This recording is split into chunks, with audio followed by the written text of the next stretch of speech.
All right, we're back here again. It's the 12th of February, so we're just a little under a month away from the Oscars.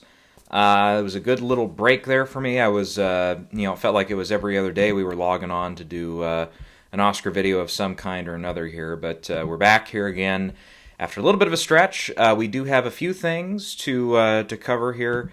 I just wanted to start first, though, with an update on what am I thinking for the Oscar categories now that we're, was it now, 3 weeks? 3 weeks after nominations.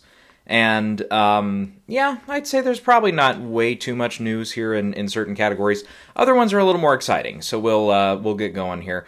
It's kind of reminding me at this stage a little bit of the Oscars from 2 years ago, where we saw Coda kind of spring up a little late, and it felt like some of the waves were kind of going in that direction as far as what the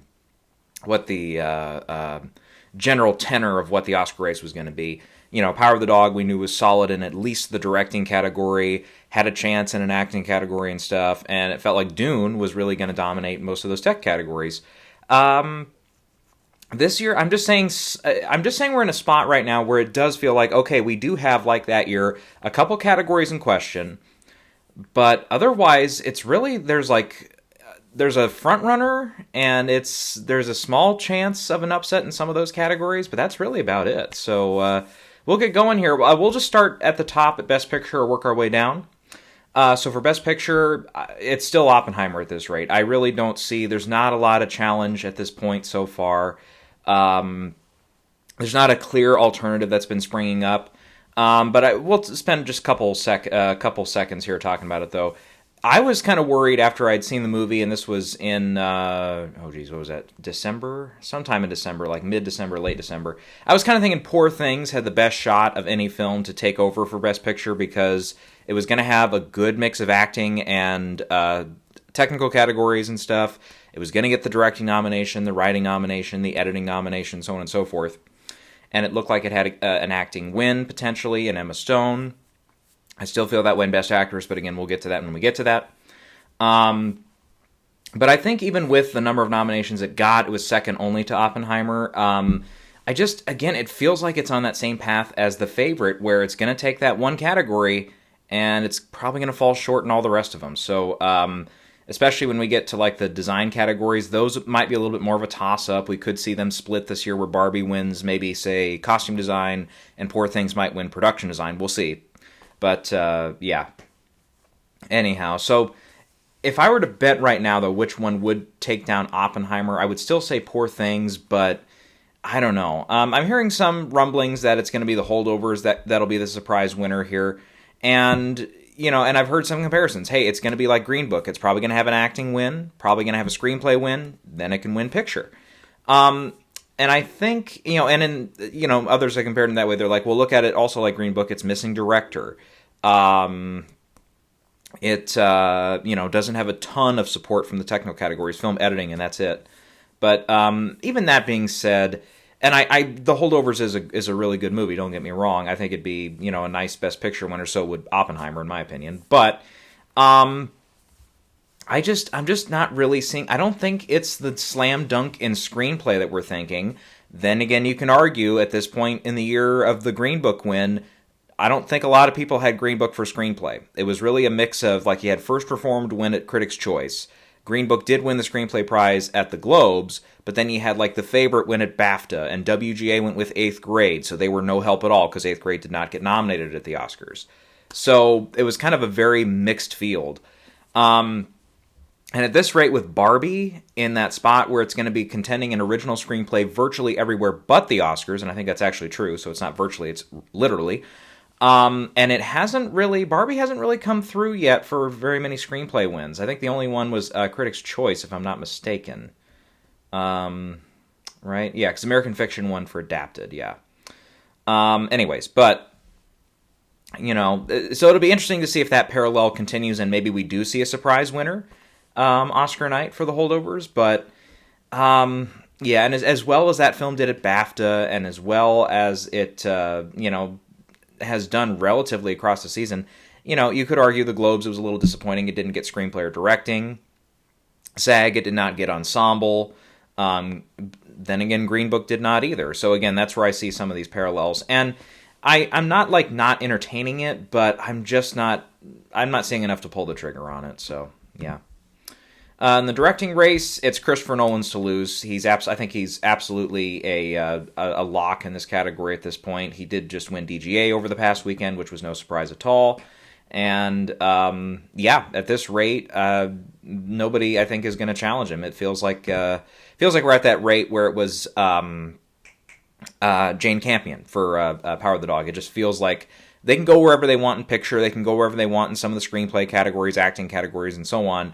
Director is Christopher Nolan's. In the acting races, I am kind of on my last leg here with Bradley Cooper, because I've had him from the start of the season, and part of me just for bragging rights wants to keep him there, but I'm starting to see the winds of change here where Giamatti, okay, he got the Globe win, which I think most all of us had. I did not have him. I had I did not have Cillian Murphy. That's what I was going to talk about next. Cillian Murphy won the Globe. I did not have him at the Globes. I had Bradley Cooper. And Cillian, we think, is ahead at BAFTA, but with The Holdovers doing actually quite well over there, getting a film nomination, getting Alexander Payne in for directing, when Scorsese and Yorgos Lanthimos did not. Getting Dominic Sessa in for supporting actor. I think if Giamatti wins BAFTA, that's game over. He's got the Oscar too. Because if Cillian, with his home heritage and stuff, the home advantage, which we saw really helped with like Banshees of Inisherin last year, where we got a couple surprise wins in categories that did not repeat at the Oscars. It was actually the two supporting acting categories, which both went to Everything Everywhere All at Once. Instead, we saw Barry Keoghan and I can't remember her name. Oh, that's embarrassing. Because I picked her last year, but she didn't win for Banshees. But the two went to Banshees. Her name will come. Condon. Carrie Condon. There, I got it. They both won kind of in my... Well, I would say Barry's was an upset for sure, because everybody thought it was Ke Kwan's to lose. But Carrie was a little more predictable there at BAFTA. But if Giamatti can win over Cillian Murphy at BAFTA for The Holdovers, that does feel like it's his to lose, absolutely. And the thing with SAG, too, that I think some people are a little concerned about him with SAG, is Cillian is in an ensemble movie, a film that's up for ensemble, I should say, and Giamatti is not. Bradley Cooper also is not. So, another thing, too, I think we can argue is, even though it's the first nomination for Cillian, you could argue this is probably not going to be his only shot to win an Oscar. You could argue maybe 10 years down the road he might have another nomination or something by then, potentially a win. We don't know. And Bradley, he's been pretty consistently nominated. There's only a couple of projects really he's done the last couple of years that have gotten that Oscar kind of flair that he hasn't ended up getting nominated for. I think Nightmare Alley probably being one of the more recent ones. But really, aside from that, if he's in a contending film, he's usually gotten nominated. He's even nominating on the producing side for a couple of films. So this one included, and even for writing this one. So it feels like, okay, Bradley, you're going to get your Oscar. It's just probably not this year.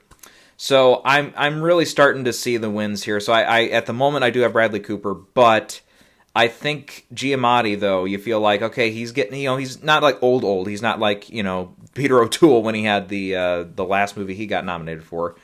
He's not in that stage, but you start to see the thing of, okay, Giamatti, he's probably got like maybe one or two roles left in him where he is potentially going to get nominated. So yeah, so I can definitely understand that there's the thing there with that. So I would say at this moment probably it's Giamatti as the favorite to win Best Actor, with BAFTA and SAG really, really solidifying that. If they both line up with Giamatti, game over. He's got the Oscar too. Speaking of categories that are still a little undecided, Best Actress as well, I think, does have a little bit of suspense left in it. Emma Stone won at Critics' Choice and won one of the Globes, so she seems to have the advantage there over Lily Gladstone, who had the other Globe for Actress Drama.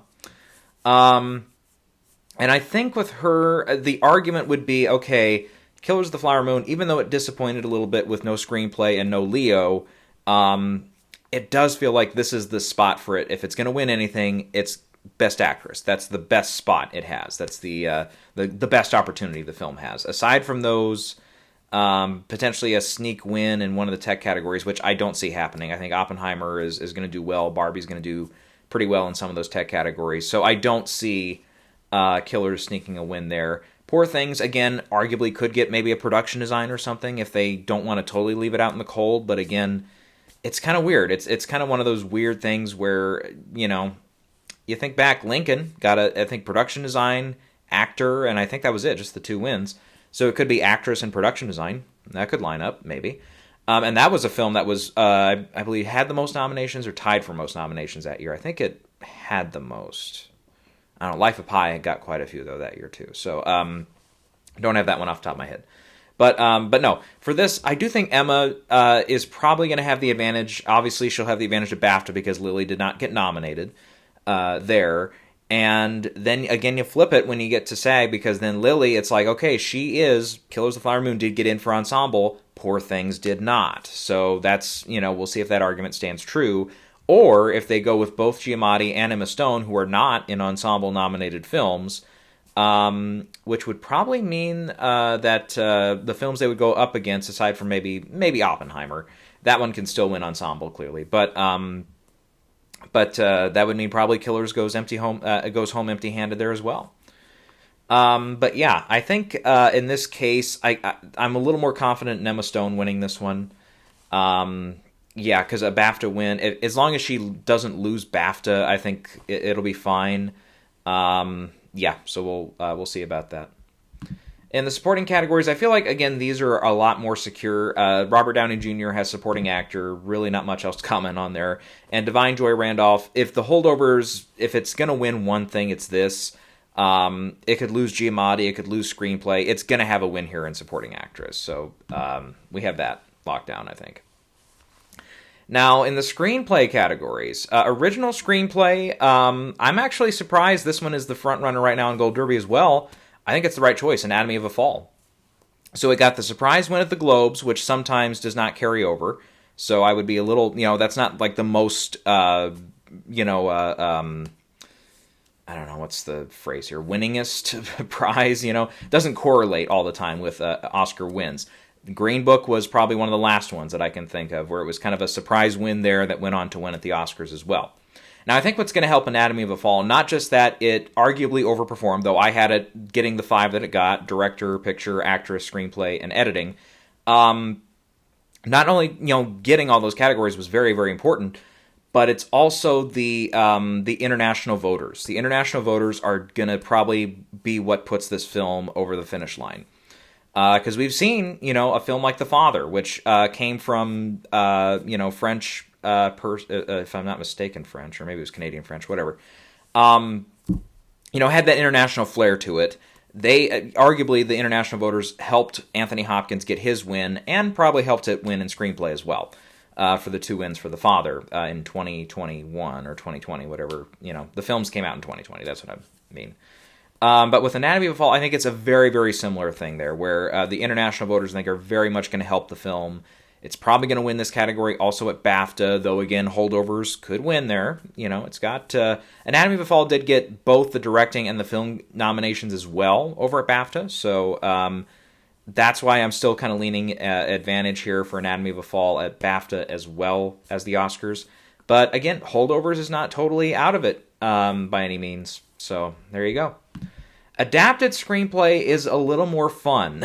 This one, I would say, pretty much everything other than The Zone of Interest has a shot to win here. The other 4 are all viable. So I'll tell you one. I've got Oppenheimer out front right now just as a placeholder because traditionally, again, we see that the Best Picture winner usually takes its screenplay prize. The exceptions being, in recent years, Shape of Water, that lost to Get Out, which, that was a pretty tight race that year, because you had, on the adapted side, you had Call Me By Your Name, which pretty much had that category all to itself. But then you had Get Out, you had Shape of Water, and you had Three Billboards, the arguably three biggest Best Picture contenders, all going up against each other in that category. And we had seen Get Out and Three Billboards kind of start splitting prizes along the way. So it was really, a genuinely three-way race, but, there was actually some, what's the word I'm looking for again? um, when you steal the not copyright, but when you steal the a creative idea, whatever that is, the word will come to me later on. But there was worries that Guillermo del Toro had done that on the script for Shape of Water, and a couple writers had come out and said, no, you're ripping off this, you're ripping off that, blah, blah, blah. So I don't know if that is what did in that film in that category, because, again, I think just the competition was just that much stronger between the other two films. But otherwise, when we look back, it's like, yep, Green Book won, Moonlight won, Spotlight won. We had a Parasite win. I was trying to think of all of them. Really, and then Nomadland. Nomadland was the other one that lost. So you had really those two in the last few years. Before that, you have to go back to, The Artist, I think, was the other one that didn't win screenplay, because you had, like, Argo was right, 12 Years a Slave, Birdman. Yeah, so it's been only 3 times in the last 12 years, 13 years. So that's pretty good track record, I think. Now, are we due for another one? Maybe, because we could see, if there's a real passion vote here over Oppenheimer in screenplay, that's an opportunity. Now, one of those passion votes, I think, definitely could go to Barbie, because Barbie, again, it's been doing pretty well in that original screenplay category, and other than maybe BAFTA, where I don't think it even got nominated. I'm not remembering right now. Let's see here. Just need to pull up their nominations over there again. Because, yeah, that was, and I think we talked about it at the time, but that was the one place where Barbie didn't quite do as well. Let's see, here we go. BAFTA, where are you at? There they are. No, it did get in for screenplay. Okay, I thought for some reason it missed. But it got, production design, costume design, screenplay, and then 2 acting categories, and that was it. Anywho, but again, because Greta doesn't have her Oscar yet, this could be a chance to award her. And if you look at it, because this is unfortunately one thing here, they don't put the writer's name on the official ballot when you're voting for the Oscars here in screenplay. So one other name, though, Noah Baumbach, of course, her partner, is also co-writing the script, and he has gotten a few films of his nominated, and gotten nominated for writing a couple of times. So, you could argue it's like, okay, if you had considered it from that way, and it's like, okay, not only are you awarding Greta, who missed out in directing and everything, this is your shot to award her, but also Noah Baumbach, who has been a, maybe not an Academy favorite, but he's been one that they've definitely nominated his stuff before. They keep an eye on him and stuff. So Barbie definitely has a pulse here, and could propel itself to a win. I would not totally discount Poor Things, even though it's felt like one that should have gotten if it was going to win this category, it probably should have gotten a win at least one place by now, like Critics' Choice or maybe at the Globes, but so far it's come up empty. And I don't necessarily think it's going to win this category at BAFTA. So I would say that one I'm putting a little more distant, though. The one, of course, we haven't named yet, American Fiction. Look out. I would say that's also one to genuinely look out for. I did finally get to that film. Just a couple brief comments on it without, again, doing a whole review of it. But I was late to this one, and I really enjoyed it. Jeffrey Wright is fantastic in it. Sterling K. Brown is actually really, really good in it. His scenes are a little more few and far between, but his scenes, almost all of them are impactful, though. Almost all of them, are scenes that you remember, and he does a really good job in it. So I really liked him, and yeah, Jeffrey is very, very good in it. I kind of like, because you got like the struggling author, author who feels like he's underachieved in life, he's being underappreciated and stuff. It's like, I don't know, personally I kind of relate to that a little bit. And yeah, just the whole, the fact that it does have to do with race relations as well, but it takes it in a way that it's not straightforward. It's like, okay, here's the vantage point of Black Americans who don't think that race is the end-all be-all of every last thing around any topic, as is evidenced by, some of the other characters in the film. That I thought, it's a take that not every filmmaker is, has the balls to take, because sometimes you just want to kind of paint yourself in a certain corner where you're not going to offend anybody. But this film is not afraid to come out and say, look, this is the truth. Some black people just don't see color. They don't particularly want to be addressed as only a black writer. In the same way, a film like Malcolm and Marie a couple years ago got slammed, absolutely slammed, because it had virtually the same vantage point, because you had the John David Washington character in that movie say, I don't want to be known as a black director, I want to be known as a director. And yet, when it was written and directed by a white guy, that was problematic.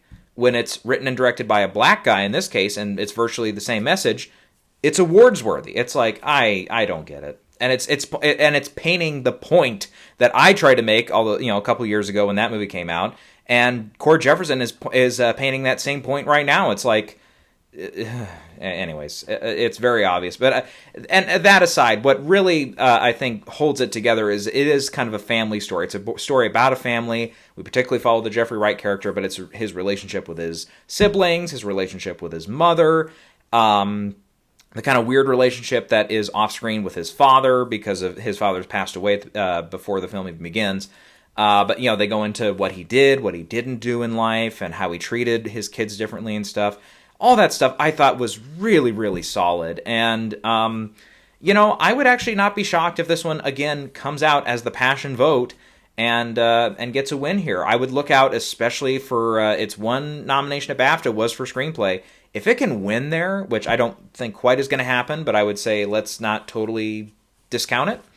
And we'll find out on Sunday when when the winners are announced. But if American Fiction can win that, I think it can take the Oscar as well. So, yeah, and it is obviously these two categories are going to be interesting because we don't get the Writers Guild until way after the Oscars are over. It'll be almost a full month after the Oscars are over before we finally get the winners announced. But nominations, I think, actually for WGA do get announced here relatively soon, in the next couple of weeks or something like that. Anyways, but I don't know what else. I guess without going into a full review of it, I really think the only thing was it did take me like the first 10-20 minutes I thought were a little slower. The comedy beats in the film I think do progressively become bigger and bigger as they go. It's just maybe it's not the top 20 minutes are very funny, but then once we got later into the film and the full kind of story started coming out, we do get the main story that we're following, which has to do with Jeffrey Wright's character writing this book that he's not proud of, but he's just trying to get trying to prove the point about how writing as using the black common what would they call it, ghetto dialect, or they call it something like that in the movie. And everything, how doing that, it's trash, but it gets recognized, and he's trying to prove that point and stuff. Once they get into that and they start going further into that, it just seems like the comedy opens up further and further. And and one other thing, it's not as, I don't think it's a spoiler because I'm saying it totally out of context here, but it's also one of the few times in a movie where a character gets killed, and I laughed my ass off. Like, I was laughing hysterically because of where it happens in the film. It's toward the end, I'll say that, and it's out of context, so I don't think it's too big of a spoiler. But if you've seen the movie, I think you know what I'm talking about. But I laughed hysterically because I saw, oh no, this is what they're doing. When I thought it was genuinely though a really, really good movie. It's I think it's one. I still really, really liked it this first time, but I think it's one I'm going to definitely rewatch a couple times and might even enjoy it more the second and third time. But it's on that probably that 6 to 10 number for a top 10 list for me this year. It's definitely in the conversation, but I think I settled on it's a very, very strong 9 out of 10, like this close to being a 10 out of 10 movie, but. Yeah, because I feel like, there's maybe one or two elements, too, where maybe the Sterling K. Brown character, like I said, he's kind of few and far in between. I could have had maybe, and I get, the movie's just under 2 hours, so I thought the pacing was just fine. Aside from, again, maybe the first, 20 minutes being a little slower than I would have liked. But I think with Sterling, if he had gotten maybe a little bit more to do, if there was maybe one more scene with him, one deleted scene probably somewhere that's probably out there but just wasn't in the film, then that maybe something that could have tied something else together in the film or something. I don't know. Because Sterling, from what I remember, he doesn't really comment much on his brother Jeffrey Wright's writing. So if maybe they had done a scene like that where they talk about his writing a little more or something. If anything, maybe it's brought up like briefly in one of the scenes, but yeah. And yeah, there's a couple interesting things that do go around the Sterling K. Brown character, where it's like, okay, they kind of mention something once or twice, they show it a couple times about his sexual preferences and stuff, and then yeah, I don't know. I thought it was the amount they showed it in the film was fine, but again, if you'd maybe gotten a little bit more out of it, I don't know. Maybe it would have helped it. Maybe it would have hindered it. I don't know, but I just felt like maybe there was just a tiny sliver of something missing. I think that would have made it even better. But still, I'm not going to be overly critical of it. I think it was still a really, really strong movie. All right. So anyway, so adapted screenplay is going to be one that you might just spin the wheel of three options between, or maybe two options between American Fiction, Barbie, Oppenheimer, or two of those three if you think maybe one of them is a little less strong than the others. And you just kind of throw the dart and say, okay, that's the one it landed on, that's the one I'm picking. All right, to the feature categories now. Animated feature is probably Spider-Man Across the Spider-Verse still. Boy and the Heron, I don't think particularly like... there was no other category it got into, Oscars morning. Now, because Spider-Man didn't land any other nominations, does that mean it's necessarily weaker because of that? I don't think so.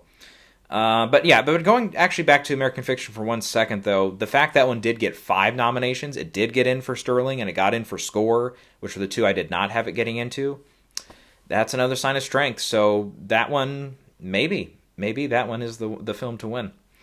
For documentary feature, I'm going to go 20 Days in Maripol. It did get the, I believe it was DGA. They awarded it a win there the other night. If I read correctly, I was kind of following a couple things the same night. But yeah, that one seems to be the front runner. An international film, I think, Zone of Interest. It's that film has that category to lose. So yeah, I don't think that one's going to be too exciting.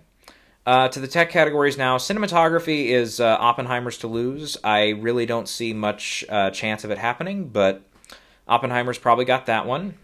Not much else to add to. Same for film editing. That's also Oppenheimer. I don't know where else they would go in this category unless they maybe go with a surprise vote in something like Anatomy of a Fall or something like that. But I'm not really seeing that as a high possibility right now. Now we get to costume design, and then production design will be after that. For costume design, I think this one, you're a little more safe picking Barbie here. I do have that one to win. It does feel like, okay, if Barbie is going to be kind of like Black Panther was the year that The Favorite was out, when we're comparing these two, Poor Things versus Barbie, I do think that Barbie will have the advantage there, not just because of the film's popularity, but it does feel like that's going to contribute to it.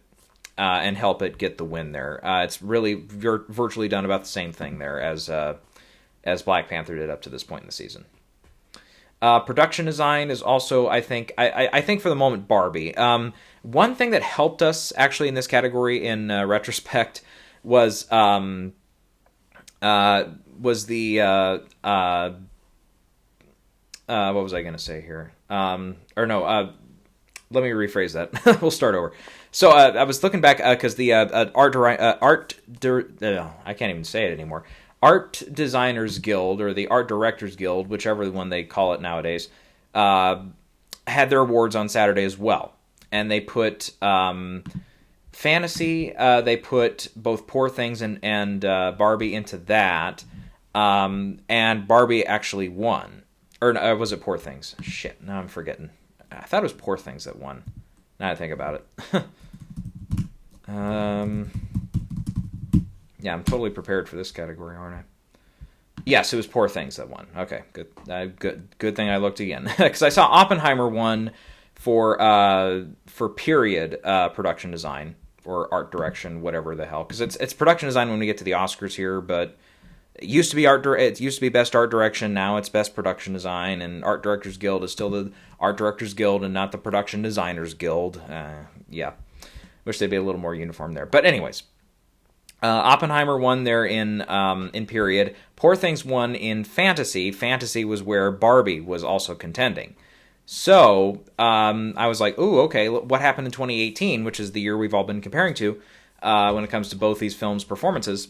And as it turns out, both both Black Panther and The Favorite were in opposite categories. You had The Favorite win for period, and then you had Black Panther win for I believe it was fantasy, not contemporary, which I think is probably the fair category for that film. But it wouldn't. I don't think it would have been too far of a stretch if they had put it into contemporary, because it is a contemporary set film.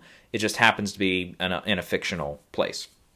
But anyways, that being said, so that that win there by Poor Things, I think, does carry some some merit to it. Also, Poor Things, of course, did better overall at BAFTA, even though it is also missing that director nomination over there. So even and the other thing too, I think we have to remember too, is BAFTA kind of deceived us a little bit with The Favorite, because it did end up giving it the most wins of any of the award shows up to that point, and as it turned out through the season. So if Poor Things does win at BAFTA, I would still say look out for Barbie to win at the Oscars. And again, I think you just look at it, again, being like Black Panther, the popularity of that film, they just kind of wanted to, outside maybe one or two categories, they kind of wanted to award it just everything they could. You could argue Bohemian Rhapsody was also in that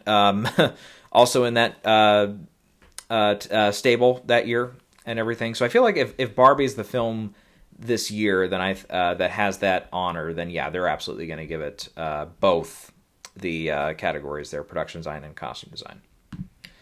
Moving over to the song categories, we've got Best Score, Oppenheimer, pretty much done there. Song, this one I think is a little bit more of a mystery here. I've got, it's probably a toss-up between I'm Just Ken and What Was I Made For? And again, famously through the Oscars, they'll go with more of the ballad, they'll go with the slower song, they'll go with the one there, so that would be What Was I Made For? They also tend to like to award previous winners in this category. It's not always, but even though Billie Eilish already has a win here, this would be a second win for her. So I can see them repeating that as well. Unless they really split the category here and both those films really split votes, then I would look out for maybe something like American Symphony to win. But I don't know. I'm not willing to bet some heavy money on that. It's probably not going to happen.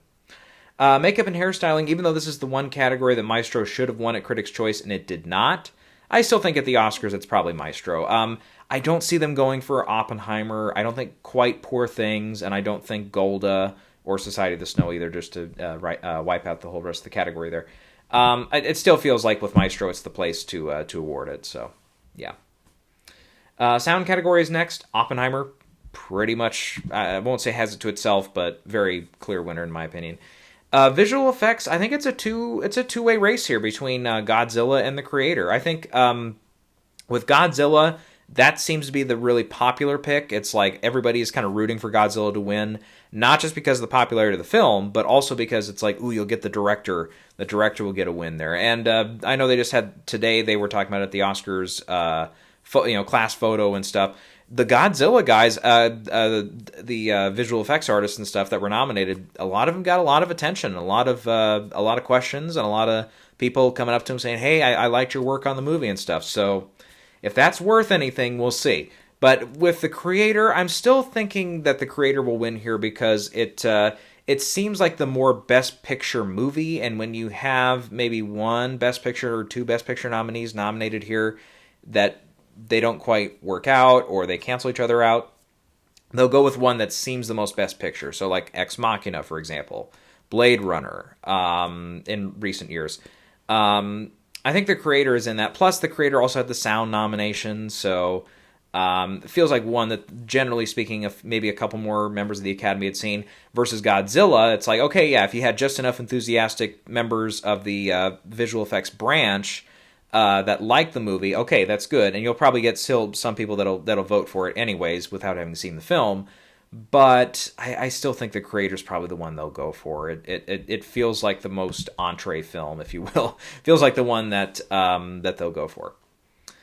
So next up, we'll go with the short categories. Animated short, I'm actually, because Letter to a Pig, I think, is still the favorite here. I'm actually going to go War is Over, inspired by the music of John and Yoko. Sometimes they like these long titles in these short categories, which is a just weird rule. But also, it's got John and Yoko in the name, and I think people that might jump out at them when they're looking at their ballots, especially for those who don't see all the nominated shorts. I think that can really jump out at them. And One other thing, part of the conspiracy here, a little bit, is if we compare this year to the 2021 year, the year of Coda and Dune and Power of the Dog. The one category that I missed and that a lot of people missed was animated short. They went with, I think it was Windshield Wiper was the name of the short, over the favorite one. So in this case, in this particular category, I'm going with a non-favorite here. Otherwise, the rest of them, I've pretty much got the favorite picked out, or it's the second favorite. But we'll see. Doc Short, I've got the ABCs of book banning here. I don't know, feels like it'll kind of speak to audiences there and stuff. It's got one of those more immediate titles, versus The Last Repair Shop. Yeah, if you've seen the short, then maybe it'll mean a little more to you than that. Or The Barber of Little Rock. Oh, that sounds kind of cute, even though I think the subject matter was a little darker in that one. Or Island in Between. Okay, that kind of sounds kind of nice, or whatever. But with ABCs of book banning, it's like maybe the subject matter is a little bit more in your face, and it's a little bit more, again, for those that are... Because you have to kind of think of these short categories sometimes as the ones that people are not widely seeing as much. And the ones that do vote for it, even if they haven't seen them, sometimes they just pick out the title that sounds the best. And then for live action short, I've got The Wonderful Story of Henry Sugar. And I'm kind of... This is the one category I'm like, okay, The After might win, because that's got a couple famous names behind it and stuff, as does Wonderful Story of Henry Sugar, of course. Yeah, but otherwise, I'm like, yeah, I think it's probably Wonderful Story of Henry Sugar in this case, but yeah. All right, so that's all I got for today. We will come back here. Not sure when here, probably a couple days. We'll take a look at the BAFTA nominations one more time. We'll pick out the winners there because they announced their winners a week from yesterday, so that's coming up on that's 6 days away basically, the 18th, and then I believe it's the week after that is SAG, and then we've got a couple weeks break, and then we come back to get the Oscars. So it's it feels like it just started here not too long ago, right? We were talking about Oppenheimer versus Barbie versus maybe Poor Things, and none of us had heard of American Fiction yet, and that hadn't taken off yet, so fun times. All right, we will be back later in the week. We'll talk BAFTA.